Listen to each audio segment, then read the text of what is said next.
let's go over a bunch of the more curious parts of the old hunters. Some of these insights are pretty significant, and some are just minor observations, but fact is, there's roughly 50 insights in this video, so make sure you keep an eye on that frenzy meter, yeah? Let's start with the eye of a blood-drunk hunter. In the same way that the tonsil stone allows one amygdala to transport us to the nightmare frontier, the eye allows another amygdala to transport us to the hunter's nightmare. I thought it was interesting to discover that the amygdala needs something related to the corresponding nightmare realm to transport us there.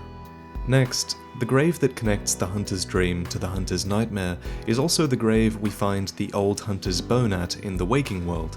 The old hunter's bone allows our hunter to learn the lost art of quickening, which was a technique particular to the first hunters, and indeed, many hunters like Maria dash like this in the hunter's nightmare without use of the bone.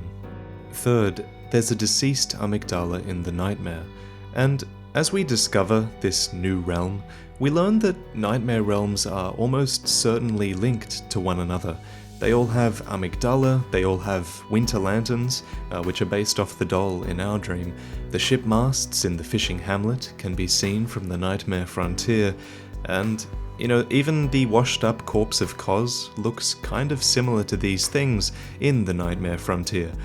We're learning more and more about these nightmare realms, especially how they have a very real ability to shape events in the waking world. Next up, have you noticed that the old hunters all wear a garb with the same red cloth on the inside? Maria, German, their attire is consistent with the time that they're from, which I thought was a nice, subtle design touch. The description of the old hunter's gear also tells us that the people in this time were quite superstitious. For instance, they used to think that the beast blood crept up the right leg, hence they put a belt around the right trouser leg. As pointed out by a bunch of you in the first video, this might explain why German has a peg leg on his right.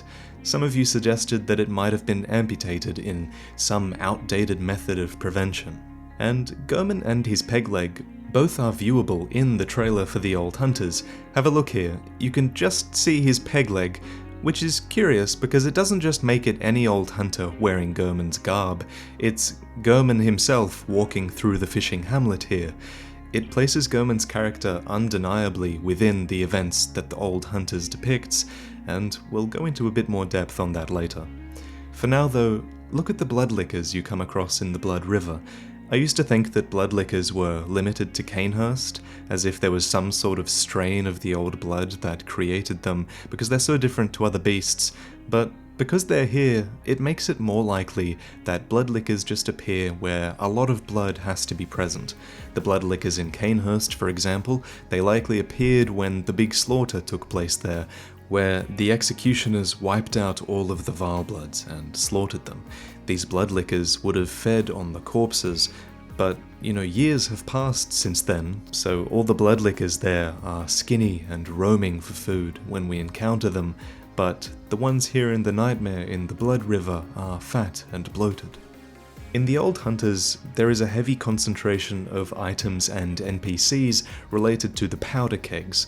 The Gatling gun, the piercing rifle, the boom hammer, all of these are weapons that the old hunters use, and all of it is going to help a lot when we're putting together a timeline for the things that we see in this nightmare. Take Lawrence, for example. The fact that he appears in the nightmare on fire might be because this is how he died. Maybe he died to the Molotovs of the powder kegs, maybe in the Purge of Old Yharnam, perhaps. Just speculation, of course. The Gatling gun hunter, who we find in the cave, is described by his weapon as being the youngest of Jura's 3 companions, and he's wielding a portable version of the Gatling gun that Jura operates in Old Yharnam. Given his relationship to Jura, I find it really curious that he too seems to be protecting the beasts. Why else would he be standing at the entrance to the dead-end cave with his back turned to 4 or 5 deadly beasts hiding in the cave behind him? And we see this behavior in the Sawspear Hunter of Old Yharnam as well, who I feel pretty comfortable now calling one of Jura's companions. When you reach Simon outside the first shortcut, you can actually just kill him here if you want his bowblade weapon as soon as possible, and Don't worry about the key he gives you later, it will appear in the spot that he usually gives it to you. Another NPC I should mention is Valta. If you crush 5 vermin and reload the area to acquire his helmet, his name and appearance will change to reflect that when you summon him. He becomes a helmetless Valta, the Beast Eater. His duties, apparently, have been passed down to you. In addition, your League stance also changes to have you place your hand in front of your heart.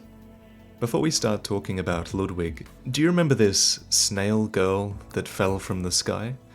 I'm sure a lot of you put together that she fell from the above water world above our heads that's not able to be seen from this perspective, and I even got a shot of her falling from a distance just to make sure that's where she's coming from.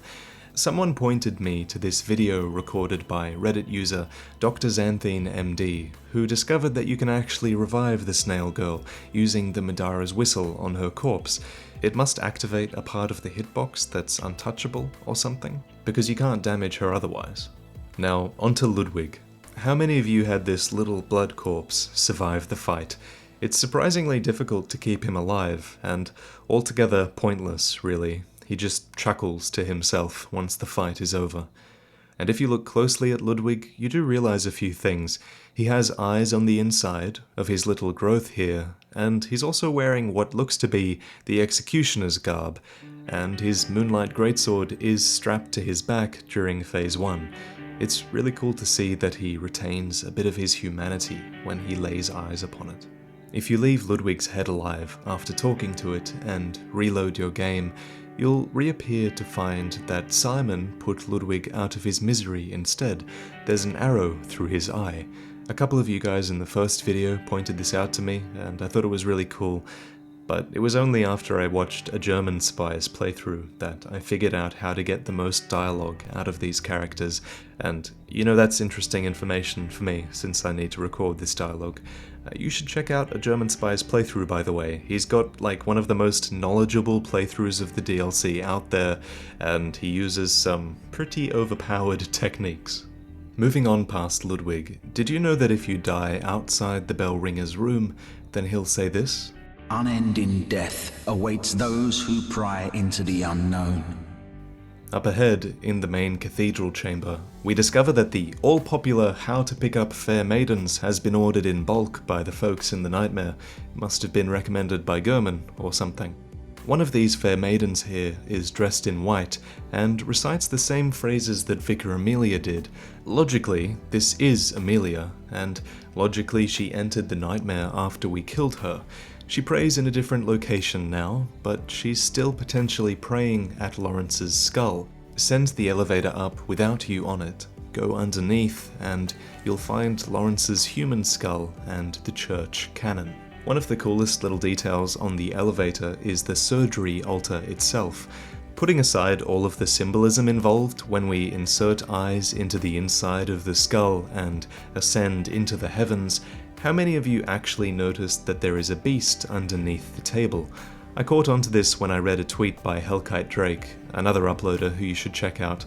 The beast under the table reminded him of the beast in the opening cutscene of Bloodborne when you get the blood transfusion, and I gotta agree, the whole scene here symbolizes to me that latent beasthood is always a threat lying in wait, but it's also something that the church awakened through their experiments. Worth noting also is the book, the bell, and this hat, mask thing that looks curiously like Willem's. Moving up to the research hall, let's take a look at these statues. It's getting to the point now where we can sort of notice these trends in Bloodborne's architecture, and I'm starting to see these hunched over shapes everywhere. These things in the fishing village, the fishmen in the village, the alien statues in the cathedral. They really like this shape in Bloodborne. When we finally finish Adeline's questline, she shares the milkweed rune with us. On the Fextra Life wiki, someone has written that the inscription of the rune resembles the letters HP, which could be a reference to H.P. Lovecraft, whose work is clearly an inspiration for Bloodborne. In fact, the story of the fishing hamlet is incredibly similar to Lovecraft's horror novel, The the shadow over Innsmouth, which a lot of people have pointed out to me in the third video's comment section. The plot details a secretive town, humanoid fishmen, and the notion of human sacrifice, so pretty similar. But speaking of great bodies of water in the fishing village, as pointed out by commenter Iskaral1, the word loch from Lochshield means lake in Irish or Gaelic. And of course, this is all behind the giant clock tower that Maria guards. In an earlier video, we pointed out that the hands align to point to the Great Lake rune, but what about the other runes here? Well, there are a bunch of them, and some are missing, most are there, but there is one here that I don't recognize. It's this mass of squiggles, and there's not another rune in the game like this, right? The closest thing I can find are the clockwise runes, but even they don't have these shapes, and it's weird because FromSoft had a bunch of runes they could have used here. They didn't use all of them, so why put one here that doesn't exist in-game? It's just making me curious, thinking like, there's something we haven't found yet. And I should take this moment to point out that no one has found the level 3 guidance rune yet. The official DLC guide does tell us that it exists within the depth 5 route chalice dungeons, so if you're one of the rare people who enjoy doing the chalice dungeons, then get out there and find that rune. Let's move on to Maria. She's a really interesting character with curious motivations and a fascinating background. The Rakuyo weapon she uses lists her as a distant relative to the Queen of Canehurst, and even the Evelyn pistol she uses is a pistol favoured by the Canehurst Knights. The Rakuyo we find in the well was her weapon that she allegedly threw away when she could stomach it no longer. It's a simple weapon, it's not a blood blade like the Chikage, but we do know that Maria gave into her thirst for blood, since she certainly fights with blood in the boss fight, and even the goblet beside her looks as if it had blood within it. There's also a picture beside her, but the glass is so shattered that it's almost impossible to make out what it is. There are a lot of other cool details with her. For example, the way she lets go of your hand here reminds me of the way you hold your hand up to the doll to level up. Only an honest death will cure you now, she says. And I take this to mean that only truly breaking your spirit in a fight against her will stop the hunter coming back. She also says, a corpse should be left well enough alone, which mightn't just be related to her, it could be in reference to the corpse of Koz at the end of the fishing hamlet. She is clearly aiming to protect this corpse, and must have had a huge amount of distaste for what the hunters did here, and for all the hunters coming through. Remember that grave that overlooks the corpse of Koz on the cliffside? The one with the lumen flower placed upon it. I'm almost certain that Maria placed this grave and flowers here because she's done the same thing within the astral clock tower room for this coffin here, and also because the balcony key tells us that Maria hoped Adeline would find comfort in the faint breeze that carried the scent of flowers from the outside. So her use of flowers here is pretty well referenced. There's also this fairly rare thing that happened to me when I was practicing for the boss guide. Maria can stagger and riposte you if you get hit by this specific double-bladed attack. It almost looks like she's holding you close and whispering something in your ear before she rips her fist out of your chest. When you do defeat Maria, take a look at her death animation. Twitter user Halman made the observation that it looks almost identical to German's. Both characters reach towards the heavens before falling forward. After you kill Maria, you will also get this dialogue from the doll. Good hunter, this may sound strange, but have I somehow changed? Moments ago, from some place, perhaps deep within, I sensed a liberation from heavy shackles. Not that I would know. How passing strange. You can actually listen to all of the dialogues from the game on Moonlight Butterfly's channel, which will be in the description. There's a million things worth mentioning as soon as we enter the fishing hamlet. Most of these things, I found, revolve around the villager who walks towards you initially. He has the same models as most of the spellcasters in the village, and there's a lot of curious things to note about him. Firstly, you can't actually kill him, even when he appears to have no health left. All you can do is knock him down and feel bad about yourself as he struggles to pick himself up. Of course, not to be deterred, I promptly beast-roared him off a cliff. No, never mind, he's still walking around down there, if you look closely. Moving on, he also reacts when you knock over the small pile of shells near him, which is interesting, and one of the oddest things I've found is that if you watch him all the way until one of the last piles of shells, then he'll actually start to cast a lightning spell as he steps over the shells. I don't know if this is a pathing error or something, it's weird. This could even be related to how some of the other lightning spellcasters seem to be casting lightning upon the other larger versions of these shells when you sneak up on them.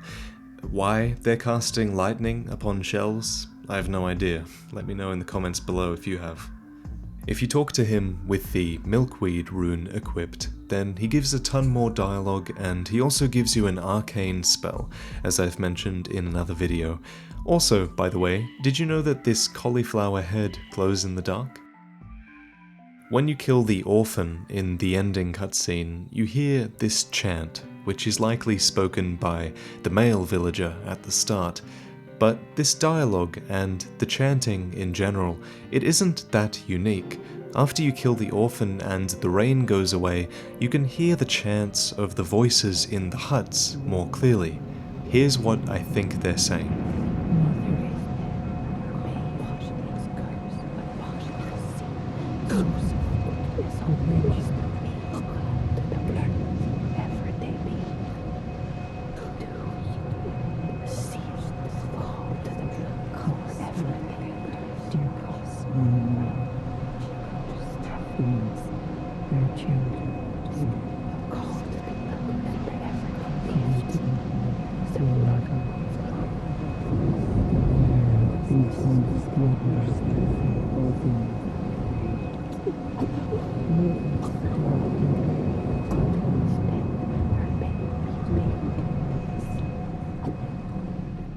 Mother is dead, her baby taken. Of all the dialogue I strained my ears to hear, I feel like this is the most significant. The notion that the orphan of Kos was taken from the corpse is novel information in and of itself, and it follows that the hunters had something to gain from stealing the orphan. 3/3 of an umbilical cord, perhaps? I do have to do some more thinking on this, so we'll get back to it in another video. But at the very least, it explains why the villager at the start pleads for mercy upon the poor wizened child. It's because the child was taken. I would really love it if you guys went there and strained your ears to hear some of this stuff. I might be wrong, and you might discover something new for everybody to talk about, you know? 'Cause who knows what else is hidden in this dialogue. You can hear their voices very clearly near the beheaded hanging man, which is the symbol of the hunters, and also the shape of a man whose blood has gone to his head, which seems pretty appropriate for the curse that was laid upon the hunters, if you ask me. I mean, they turn into beasts when the blood goes to their head, so... I wonder if the villagers themselves serve as inspiration for the alien-like statues in the Grand Cathedral. I always thought it was weird that the statues wielded these long harpoon-like spears, which are pretty much unique weapons to those in the fishing village. But not all of the fishmen in this village are wielding harpoons though. Many have scraping tools that they use to dig through the mud, which explains the piles of these little orbs that I assume are eggs, and also the piles of the little shells which are like little versions of the big shells that the snail girls crawl out of. Furthermore, you'd be wrong to assume that these light blue things are fish. They're quite clearly slug-like creatures when you look at them closely, and they're caught in nets, they're on the ground, they're in barrels, and most interestingly, I also found a slug being used as a candle here, which implies that they're flammable to an extent, and maybe that they can be used as fuel. I suppose that explains the flammable barrels around the area as well. Some of the stuff you can find by looking in depth at these things is pretty insane. Progressing a little further, I want to point out a tip that was suggested by many people in the third playthrough video. It's that, finally, there is a use for the shaman's bone blade. If you're having trouble getting the Rakuyo, this is probably the way to do it. And finally, we get to the orphan. Many people have pointed me towards a video by Aegon of Astora, who compared the cry of the orphan to the cry of German, and discovered that they are the same sound file, albeit slightly altered. Aegon has a bunch of great cinematic lore videos as well, so you should check them out in the description. But back to the orphan being related to German. There is a link here, for sure.